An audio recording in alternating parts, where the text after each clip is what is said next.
Bileži Ebu Muhammed Abulgani Hafil Maktisi od Zira ibn Ubejša kaže da Ibn Mesud rekao jednoga dana svome bratiću, kaže, bratiću moj, vidiš ti, kaže, koliko ljudi, koliko vidim, samo broj njih, kaže, vidim, kaže, nema u njima dobra, osim u onome koje je pokajnik i koje je bogobojazan.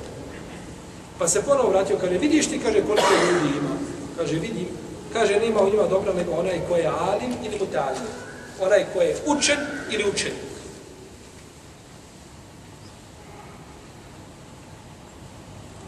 Kako je došlo u hadisu, tako, dunja mel'unun men fiha, illa zikra Allah, wa ma'ala, ev alimin, ev muta'allim. Dunjaluk je sav proklet i prokleto je sve što je na dunjaluku, osim spomen Allaha i ono što mu liči. Ibadet znači. A to ti je ovo ovdje što je rečeno, šta? Taib ili taqi, onaj koji se pokaje, onaj koji je bogobojazan. To je znači ukazuje na šta? Na bogobojaznost i na ibadet.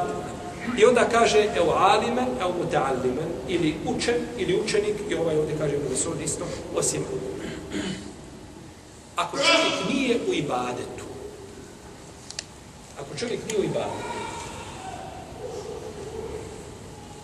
i nije zabavljen nekakvim hajde poslom, i ne uči se svojoj vjeri, ili ne poučava druge svoje vjere, ako zna, od njega ne pokaja nema.